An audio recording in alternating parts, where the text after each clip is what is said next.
पिला माने आजिर क्लास रे तुम मानक स्वागत जनावछि। आज आम 10म श्रेणी साहित्य सिंधु बहिर वंदे उत्कल जननी यह कवितार प्रश्नोत्तर गुड़िक लिखा। निर्दिष्ट उत्तरमूलक 1 नंबर देछि प्रत्येकर 2टी लेखाएं प्रतिशब्द लेख। एबे 2टी लेखाएं प्रतिशब्द लिखिबा। पयोधी समुद्र आउ सागर, तटिनी नदी आउ सरित, समीर वायु पवन, भूधर पर्वत अचल, उट्टज कुड़िया कुटीर, अरी शत्रु आउ बैरी। बर्तमान आम 2 नंबर उत्तर लिखिबा।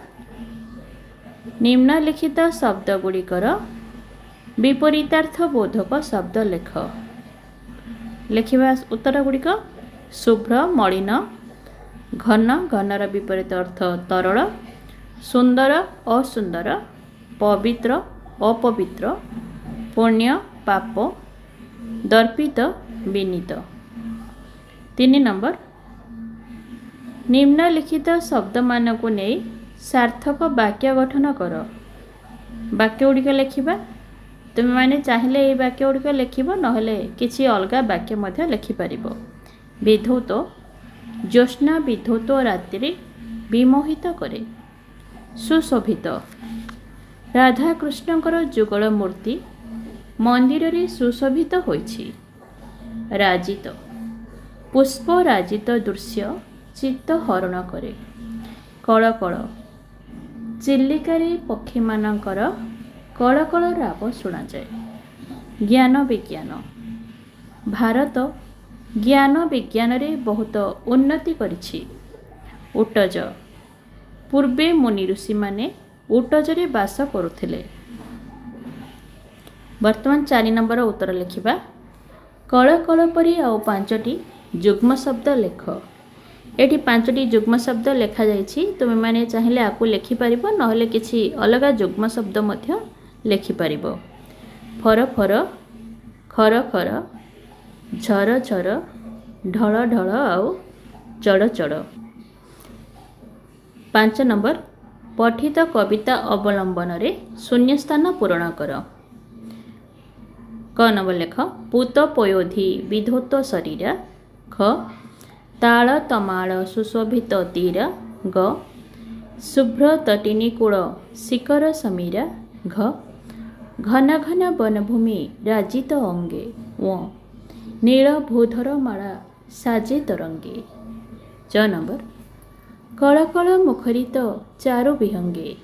6 नंबर सुंदर शाली सुशोभित क्षेत्र।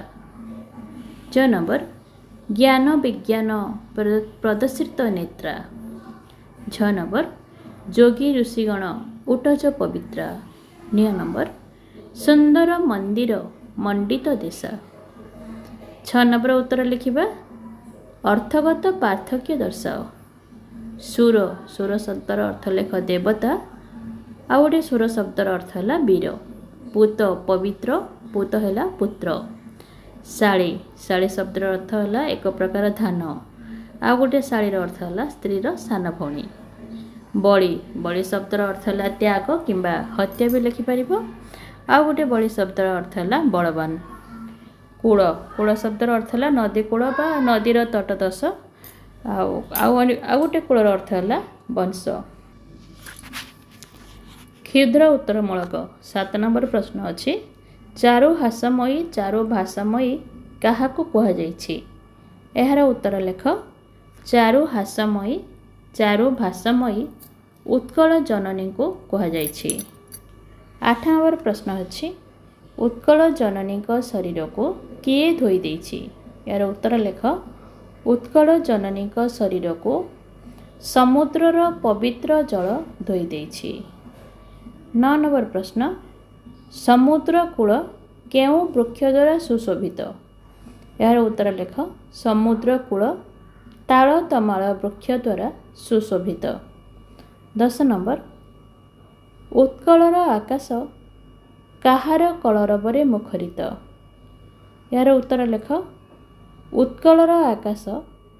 ପକ୍ଷୀମାନଙ୍କର କଳରବରେ ମୁଖରିତ। 11 ନମ୍ବର, ପର୍ବତମାଳା ଗୁଡ଼ିକ ଉତ୍କଳ ଜନନୀଙ୍କ ଦେହରେ କିପରି ଶୋଭା ପାଉଛି? ଉତ୍ତର ଲେଖ। ପର୍ବତମାଳା ଗୁଡ଼ିକ ଉତ୍କଳ ଜନନୀଙ୍କ ଦେହରେ ନୀଳ ତରଙ୍ଗ ସଦୃଶ୍ୟ ଶୋଭା ପାଉଛି। 12 ନମ୍ବର, କେଉଁମାନଙ୍କ କୁଟୀରରେ ଉତ୍କଳ ପବିତ୍ର ହୋଇଛି? ଉତ୍ତର ଲେଖ। ମୁନି ଋଷିମାନଙ୍କ କୁଟୀରରେ ଉତ୍କଳ ପବିତ୍ର ହୋଇଛି। 13 ନମ୍ବର, ଶ୍ରେଷ୍ଠ କବିମାନେ କାହାର କୀର୍ତ୍ତି ବନ୍ଦନା କରିଛନ୍ତି? ଉତ୍ତର ଲେଖିବା।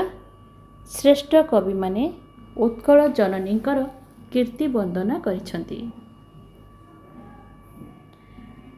ବର୍ତ୍ତମାନ ଆମେ ସରଳାର୍ଥ ଲେଖିବା। 14 ନମ୍ବର, ପୂତ ପୟୋଧି ବିଧୌତ ଶରୀରା ତାଳ ତମାଳ ସୁଶୋଭିତ ତୀରା। ଏହାର ସରଳାର୍ଥ ଲେଖ। ପୂତ ତୀରା। ସଂସ୍କୃତ ପଦ୍ୟାଂଶଟି ଦଶମ ଶ୍ରେଣୀ ସାହିତ୍ୟ ସିନ୍ଧୁ ବହିର ବନ୍ଦେ ଉତ୍କଳ ଜନନୀ ଶୀର୍ଷକ କବିତାରୁ ଆନିତ। ଆଲୋଚ୍ୟ ପ୍ରସଙ୍ଗରେ କାନ୍ତକବି ଲକ୍ଷ୍ମୀକାନ୍ତ ମହାପାତ୍ର ଉତ୍କଳ ଜନନୀଙ୍କର ପ୍ରାକୃତିକ ସୁଷମାର ବର୍ଣ୍ଣନା କରିଛନ୍ତି। ତାପରେ ଆଉ ଗୋଟେ ପାରାଗ୍ରାଫ କରି ଲେଖିବା। ଉତ୍କଳ ଜନନୀଙ୍କୁ ମେଖଳା ସଦୃଶ୍ୟ ପରିବେଷ୍ଟିତ କରିଥିବା ସମୁଦ୍ରର ପବିତ୍ର ଜଳଧାରା ତାଙ୍କ ଶରୀରକୁ ଧୋଇ ଦେଇଛି। ଏହି ପ୍ରଦେଶର ସମୁଦ୍ର ଓ ନଦନଦୀ କୂଳରେ ତାଳ ଓ ତମାଳ ପରି ଅସଂଖ୍ୟ ଶ୍ୟାମଳ ବୃକ୍ଷମାନ ବିରାଜମାନ କରୁଛନ୍ତି। ଏହିସବୁ ଦୃଶ୍ୟ ଉତ୍କଳ ଜନନୀଙ୍କର ପ୍ରାକୃତିକ ସୌନ୍ଦର୍ଯ୍ୟକୁ ପରିବର୍ଦ୍ଧିତ କରୁଛି। ପ୍ରସଙ୍ଗଟି କବିଙ୍କର ସୌନ୍ଦର୍ଯ୍ୟ ପ୍ରାଣର ପରିଚୟ ପ୍ରଦାନ କରେ। 15 ନମ୍ବର, ଘନ ଘନ ବନଭୂମି ରାଜିତ ଅଙ୍ଗେ ନୀଳଭୂଧର ମାଳା ସାଜେ ତରଙ୍ଗେ। ଏହି ସରଳାର୍ଥଟି ଲେଖିବା। ଘନ ଘନ ତରଙ୍ଗେ। ସଂସ୍କୃତ ପଦ୍ୟାଂଶଟି ଦଶମ ଶ୍ରେଣୀ ସାହିତ୍ୟ ସିନ୍ଧୁ ବହିର ବନ୍ଦେ ଉତ୍କଳ ଜନନୀ ଶୀର୍ଷକ କବିତାରୁ ଆନିତ। ଆଲୋଚ୍ୟ ପ୍ରସଙ୍ଗରେ କାନ୍ତକବି ଲକ୍ଷ୍ମୀକାନ୍ତ ମହାପାତ୍ର ଉତ୍କଳ ଜନନୀଙ୍କର ପ୍ରାକୃତିକ ସୌନ୍ଦର୍ଯ୍ୟକୁ ଜୀବନ୍ତ ରୂପେ ବର୍ଣ୍ଣନା କରିଛନ୍ତି। ତାପରେ ଆଉ ଗୋଟେ ପାରାଗ୍ରାଫ କରି ଲେଖିବା। ସେକେଣ୍ଡ ପାରାଗ୍ରାଫ, ଉତ୍କଳ ମାତାଙ୍କ ଶରୀର ନିଘଞ୍ଚ ବନାନୀରେ ପରିପୂର୍ଣ୍ଣ, ଯାହାର ମୁକ୍ତ ବାୟୁ, ଫଳ ଫୁଲ ଇତ୍ୟାଦି ପ୍ରଦାନ କରି ଆମ ଶରୀରକୁ ପ୍ରତିପୋଷଣ କରୁଛି। ଏହି ଉତ୍କଳ ଭୂମିର ପର୍ବତମାଳା ନୀଳ ତରଙ୍ଗ ରୂପେ ପ୍ରତିଭାତ ହୋଇ ଆମ ମନକୁ ହର୍ଷିତ କରୁଛି। ପ୍ରସଙ୍ଗଟି କବିଙ୍କର ପ୍ରାକୃତିକ ସୁଷମାର ବର୍ଣ୍ଣନାର ସିଦ୍ଧହସ୍ତ ପ୍ରଦାନ କରେ। ବର୍ତ୍ତମାନ 16 ନମ୍ବର ସରଳାର୍ଥରେ ଲେଖିବା। ସୁନ୍ଦର ଶାଳୀ ସୁଶୋଭିତ କ୍ଷେତ୍ରା ଜ୍ଞାନ ବିଜ୍ଞାନ ପ୍ରଦର୍ଶିତ ନେତ୍ରା। ଉତ୍ତର ଲେଖ। ସୁନ୍ଦର ଶାଳୀ ନେତ୍ରା। ସଂସ୍କୃତ ପଦ୍ୟାଂଶଟି ଦଶମ ଶ୍ରେଣୀ ସାହିତ୍ୟ ସିନ୍ଧୁ ବହିର ବନ୍ଦେ ଉତ୍କଳ ଜନନୀ ଶୀର୍ଷକ କବିତାରୁ ଆନିତ। ଆଲୋଚ୍ୟ ପ୍ରସଙ୍ଗରେ କାନ୍ତକବି ଲକ୍ଷ୍ମୀକାନ୍ତ ମହାପାତ୍ର ଉତ୍କଳ ଜନନୀଙ୍କର ଶୋଭାର ବର୍ଣ୍ଣନା କରିଛନ୍ତି। ଆଉ ଗୋଟେ ପାରାଗ୍ରାଫ କରି ଲେଖିବା। ଉତ୍କଳ ଏକ କୃଷି ପ୍ରଧାନ ଦେଶ। ଏହାର ଅଧିକାଂଶ ଲୋକ କୃଷି କ୍ଷେତ୍ରରେ ନିୟୋଜିତ ହୋଇ ମୁଣ୍ଡ ଝାଳ ତୁଣ୍ଡରେ ମାରି ଉତ୍କଳ ଜନନୀକୁ ଶସ୍ୟ ଶ୍ୟାମଳା କରିଥାନ୍ତି। କୃଷକ ନିଜ କ୍ଷେତ୍ରରେ ଶାଳୀ ଧାନ ଗଛ ଲଗାଇ ଏହାର ଶୋଭାବର୍ଦ୍ଧନ କରିଥାଏ। ଉତ୍କଳ ମାତାର କୋଳରେ ଜନ୍ମଲାଭ କରି ଅନେକ ମନୀଷୀଗଣ ଜ୍ଞାନ ବିଜ୍ଞାନ କ୍ଷେତ୍ରରେ ସମଗ୍ର ବିଶ୍ୱକୁ ପଥ ପ୍ରଦର୍ଶନ କରିଥାନ୍ତି। ଶେଷରେ ଆଉ ଗୋଟେ ବାକ୍ୟ ଲେଖ। ପ୍ରସଙ୍ଗଟି ଆବେଗଧର୍ମୀ ଅଟେ। ବର୍ତ୍ତମାନ 17 ନମ୍ବର ଉତ୍ତର ଲେଖିବା। ଉତ୍କଳ ସୁରବର ଦର୍ପିତ ଗେହା ଆରିକୂଳ ଶୋଣିତ ଚର୍ଚ୍ଚିତ ଦେହା। ସରଳାର୍ଥରେ ଲେଖିବା। ଉତ୍କଳ ଦେହା। ସଂସ୍କୃତ ପଦ୍ୟାଂଶଟି ଦଶମ ଶ୍ରେଣୀ ସାହିତ୍ୟ ସିନ୍ଧୁ ବହିର ବନ୍ଦେ ଉତ୍କଳ ଜନନୀ ଶୀର୍ଷକ କବିତାରୁ ଆନିତ। ଆଲୋଚ୍ୟ ପ୍ରସଙ୍ଗରେ କାନ୍ତକବି ଲକ୍ଷ୍ମୀକାନ୍ତ ମହାପାତ୍ର ଉତ୍କଳ ଜନନୀଙ୍କର ଗର୍ବ ଓ ଗୌରବର ଅସୀମ ବୀରତ୍ୱକୁ ବର୍ଣ୍ଣନା କରିଛନ୍ତି। ଆଉ ଗୋଟେ ପାରାଗ୍ରାଫ କର ଲେଖ। ପ୍ରାଚୀନ ଉତ୍କଳର ଶାସକ ଓ ବୀରମାନେ ନିଜ ଦର୍ପ ଓ ସ୍ୱାଭିମାନର ସ୍ୱାକ୍ଷର ସ୍ୱରୂପ ଶତ୍ରୁମାନଙ୍କୁ ନିପାତ କରିଛନ୍ତି। ବିଭିନ୍ନ କ୍ଷେତ୍ରରେ ବୀର ଯୋଦ୍ଧାମାନେ ନିଜର ତ୍ୟାଗ ଓ ବଳିଦାନ ଦ୍ୱାରା ଉତ୍କଳ ଜନନୀଙ୍କର ଶରୀରକୁ ଶତ୍ରୁ ଶୋଣିତରେ ଅନୁରଞ୍ଜିତ କରିପାରିଛନ୍ତି। ତାପରେ ଲାଷ୍ଟରେ ଆଉ ଗୋଟେ ବାକ୍ୟ ଲେଖ। ପ୍ରସଙ୍ଗଟି କବିଙ୍କର ସ୍ୱଦେଶ ପ୍ରୀତି ଓ ଜାତୀୟତା ବୋଧର ପରିଚୟ ପ୍ରଦାନ କରେ। 8 ନମ୍ବର ପ୍ରଶ୍ନ ଅଛି, ବନ୍ଦେ ଉତ୍କଳ ଜନନୀ କବିତାର ଉତ୍କଳର ବୈଶିଷ୍ଟ୍ୟ ଉଲ୍ଲେଖ କର। ଏହାର ଉତ୍ତର ଲେଖିବା। ସ୍ୱତନ୍ତ୍ର ଉତ୍କଳ ପ୍ରଦେଶ ଗଠନ ପାଇଁ ଉତ୍କଳ ସମ୍ମିଳନୀ ଆନୁକୂଲ୍ୟରେ ହୋଇଥିବା ଆନ୍ଦୋଳନରେ ପ୍ରଭାବିତ ହୋଇ କାନ୍ତକବି ଲକ୍ଷ୍ମୀକାନ୍ତ ମହାପାତ୍ର ବନ୍ଦେ ଉତ୍କଳ ଜନନୀ କବିତା ରଚନା କରିଥିଲେ। ସତ୍ୟବାଦୀ ଯୁଗର ଚିନ୍ତା ଓ ଚେତନା ଦ୍ୱାରା ଅନୁପ୍ରାଣିତ କବି ମାତୃଭୂମି ପ୍ରତି ଓ ଦେଶପ୍ରେମରେ ଉଦ୍ବୁଦ୍ଧ ହୋଇଥିଲେ। ବିଶେଷ କରି ଉତ୍କଳ ଗୌରବ ମଧୁସୂଦନ ଦାସଙ୍କ ବାଣୀ ଉତ୍କଳ ଜନନୀଙ୍କ ପୂର୍ଣ୍ଣାଙ୍ଗ ରୂପ ଗଠନ ପାଇଁ ସ୍ୱାର୍ଥମେଧ ଯଜ୍ଞରେ ଛାତିକୁ ମିଶାଇ ଛାତି ଦ୍ୱାରା ଗଭୀର ପ୍ରେରଣା ଲାଭ କରିଥିଲେ। ତେଣୁ ଏହି ଗୀତିକାର ପ୍ରତ୍ୟେକ ପଦରେ ଉତ୍କଳ ଭୂମିର ବୈଶିଷ୍ଟ୍ୟ ପ୍ରତିପାଦିତ ହୋଇଛି। ଉତ୍କଳ ଭୂମିର ସମୁଦ୍ର ଜଳଧାରା ଦ୍ୱାରା ପବିତ୍ର ସ୍ୱଚ୍ଛ ଜଳ ଧାରଣ କରିଥିବା ନଦୀଗୁଡ଼ିକ ତାଳ ତମାଳ ଶ୍ୟାମଳ ବୃକ୍ଷରାଜି ଦ୍ୱାରା ସୁଶୋଭିତ। ଉତ୍କଳର ଘଞ୍ଚ ବନ ବନାନୀ ସମୁଦ୍ରର ଉର୍ମି ଶର୍ମ ନୀଳ ପର୍ବତମାଳା ପକ୍ଷୀମାନଙ୍କର କଳରବ ଓ କୃଷିକ୍ଷେତ୍ରଗୁଡ଼ିକର ଶୋଭା ଏ ଭୂମିର ବିଶେଷତ୍ୱ। ଜ୍ଞାନ ବିଜ୍ଞାନ କ୍ଷେତ୍ରରେ ପଠାଣି ସାମନ୍ତ ପ୍ରାଣକୃଷ୍ଣ ପରିଜା ଜୟଦେବଙ୍କ ଭଳି ମନୀଷୀମାନେ ସମଗ୍ର ବିଶ୍ୱକୁ ପଥ ପ୍ରଦର୍ଶନ କରିଛନ୍ତି। ଏ ଭୂମି ଆଧ୍ୟାତ୍ମିକତାର ମହାନ ପୀଠ, ଯେଉଁଠାରେ ଜଗତର ନାଥ ଜଗନ୍ନାଥ ବିରାଜିତ। ମନ୍ଦିର ମାଳିନୀ ଏହି ରାଜ୍ୟରେ ବହୁ ଯୋଗୀ ଉପାସକ ମହର୍ଷିମାନଙ୍କର ଆବିର୍ଭାବ ଘଟିଛି। ଏ ଭୂମି ଶାନ୍ତି ମୈତ୍ରୀ ପ୍ରୀତିର ଭୂମି। ମାତ୍ର ଜନ୍ମଭୂମିର ସ୍ୱାଭିମାନ ଓ ସ୍ୱାଧୀନତା ରକ୍ଷା ପାଇଁ ବୀର ପ୍ରସବିନୀ ମାତାର ବହୁ ଯୋଗ୍ୟ ଯୋଦ୍ଧା ଓ ଶାସକ ନିଜର ବୀରତ୍ୱ ଓ ବଳିଦାନ ଦ୍ୱାରା ଶତ୍ରୁମାନଙ୍କର ରକ୍ତରେ ଏ ଭୂମିକୁ ରକ୍ତରଞ୍ଜିତ କରିପାରିଥିଲେ।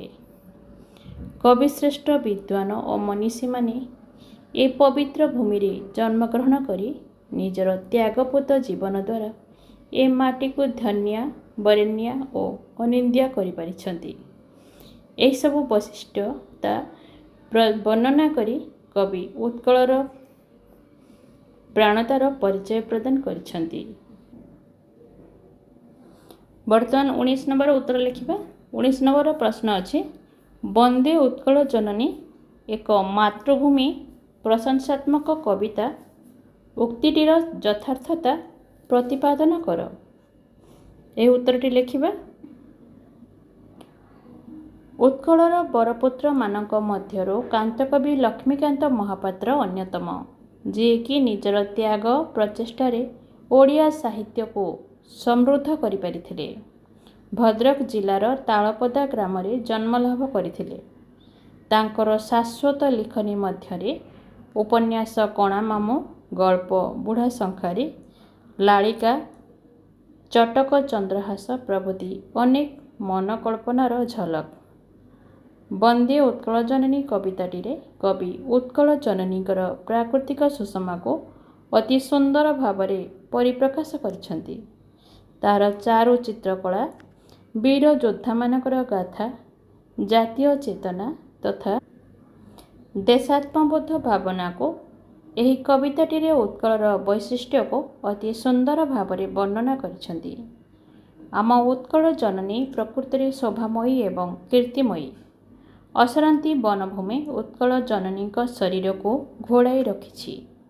ଏହାର ବିରାଟ ପର୍ବତମାଳା ବନ କାନନରେ ଶୋଭିତ।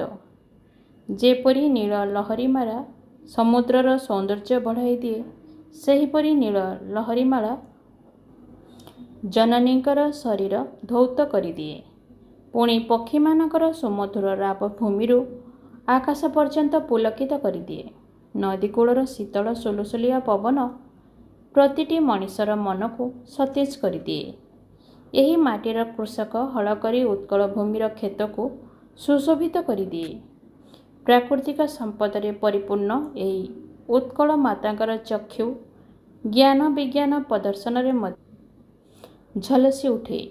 ମୁନି ଋଷିମାନଙ୍କ କୁଟୀରକୁ ଉତ୍କଳ ମାତା ତା ବକ୍ଷରେ ସ୍ଥାନ ଦେଇ ନିଜର ପବିତ୍ରତାକୁ ବହନ କରିଅଛି।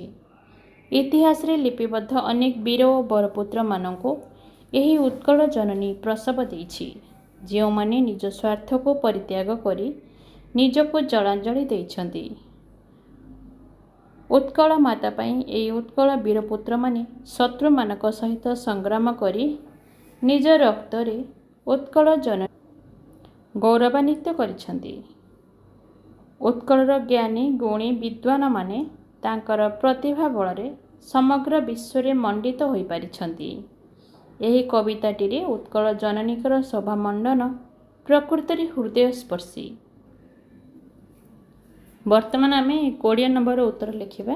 20 ନମ୍ବର ପ୍ରଶ୍ନ ହେଲା, ବନ୍ଦେ ଉତ୍କଳ ଜନନୀ ଏକ ଜାତୀୟତାବାଦୀ କବିତା ବିଚାର କର। ଏହାର ଉତ୍ତର ଲେଖିବା।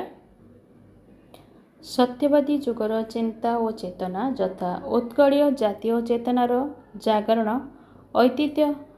ଅତୀତ ଐତିହ୍ୟର ପୁନଃ ଜାଗରଣ, ଜାତୀୟ ଚରିତ୍ର ଗଠନ ପାଇଁ ପ୍ରେରଣା ସୃଷ୍ଟି, ଜାତୀୟ ସ୍ୱାଭିମାନର ମନ୍ତ୍ର ଉଚ୍ଚାରଣ ଇତ୍ୟାଦି ଦ୍ୱାରା କାନ୍ତକବି ଏକାନ୍ତ ଅନୁପ୍ରାଣିତ ହୋଇଥିଲେ। ବନ୍ଦେ ଉତ୍କଳ ଜନନୀର ଗୀତିକାର ଭାବରେ କବି ନିଜର ମାତୃଭୂମିର ଜଳ, ସ୍ଥଳ, ଆକାଶ, ପାହାଡ଼, ପର୍ବତ ଓ ବନାନୀ ସୁଷମାର ଚମତ୍କାର ବର୍ଣ୍ଣନା କରିଛନ୍ତି, ଯାହା ପ୍ରତ୍ୟେକ ଉତ୍କଳୀୟକୁ ମାତୃଭୂମି ମନସ୍କ କରାଇଥାଏ। ଏ ଭୂମିର ସ୍ୱାଭିମାନ, ବୀରତ୍ୱ ଓ ସ୍ପର୍ଦ୍ଧାକୁ ରୋଚକ ଶବ୍ଦଚୟନ ମାଧ୍ୟମରେ କବି ପ୍ରକାଶ କରିଛନ୍ତି।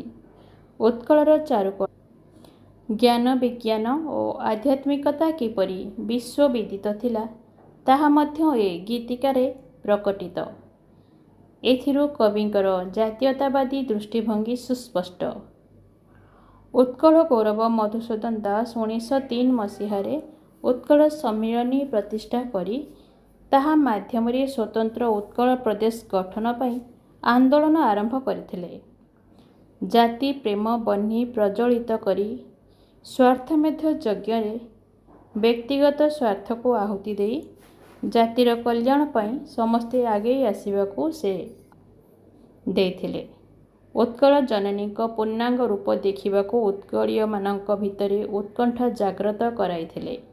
ଏହି ଆନ୍ଦୋଳନରେ ଉଦ୍ବୁଦ୍ଧ କାନ୍ତକବି ପ୍ରତ୍ୟେକ ଉତ୍କଳୀୟଙ୍କ ଭିତରେ ଜାତୀୟତାବାଦୀ ସ୍ଫୁଲିଙ୍ଗ ଜାଗ୍ରତ କରାଇବାକୁ ବନ୍ଦେ ଉତ୍କଳ ଜନନୀ ଭଳି ମହାନ ଗୀତିକା ସୃଷ୍ଟି କରିପାରିଥିଲେ, ଯାହା ଉତ୍କଳ ସମ୍ମିଳନୀର ବାଲେଶ୍ୱର ଅଧିବେଶନରେ 1912 ମସିହାରେ ସ୍ୱାଗତ ସଙ୍ଗୀତ ରୂପେ ଜ୍ଞାନ କରାଯାଇଥିଲା। ଉତ୍କଳ ବିଦ୍ୱାନ ମନୀଷୀ ଓ ଉପାସକମାନେ କିପରି ଏ ଜାତିକୁ ବିଶ୍ୱବିଦିତ କରାଇଥିଲେ, ତାହା ଏ କବିତାରେ ପ୍ରକାଶିତ। ଏହି ଉତ୍କଳ ପ୍ରଦେଶର ମହାନ ଆଧ୍ୟାତ୍ମିକ ପରମ୍ପରାର ମୂଳ ସାକ୍ଷୀ ରୂପେ ଭବ୍ୟ ମନ୍ଦିରମାନ ବିରାଜିତ, ତାହା କାନ୍ତକବି ଲକ୍ଷ୍ମୀକାନ୍ତ ମହାପାତ୍ର ପ୍ରକାଶ କରିଛନ୍ତି। ଏହି ଗୀତିକା ପ୍ରତ୍ୟେକ ଉତ୍କଳୀୟ ଧମନୀରେ ଜାତି ପ୍ରୀତି ଜାଗ୍ରତ କରିବାରେ ସହାୟକ। ଏହା ନିଃସନ୍ଦେହ କୋମଳ, ସୁଲଳିତ ଓ ସଙ୍ଗୀତିକିତା ଏହି କବିତାର ବିଶେଷତ୍ୱ। କାନ୍ତକବି ଚରମ ଦୁର୍ଦ୍ଦଶା ଭିତରେ କାଳାତିପାତ କରି ଋଷି ଦଧିଚୀଙ୍କ ପରି ତ୍ୟାଗପୂତ ଜୀବନ ନିର୍ବାହ କରି ଏ ଜାତିକୁ ପ୍ରାଣଭରି ଭଲ ପାଇବାର ମନ୍ତ୍ର ଶିଖାଇ ଦେଇଛନ୍ତି। ପିଲାମାନେ, ତୁମମାନେ ଏହି ପ୍ରଶ୍ନ ଉତ୍ତର ଗୁଡ଼ିକ ଭିଡ଼ିଓଟି ଦେଖି ସବୁଗୁଡ଼ିକ ନିଜ ଖାତାରେ ଲେଖ। ଆଜି ପାଇଁ ଏତିକି। ରହିଲି। ବନ୍ଦେ ମାତରମ୍।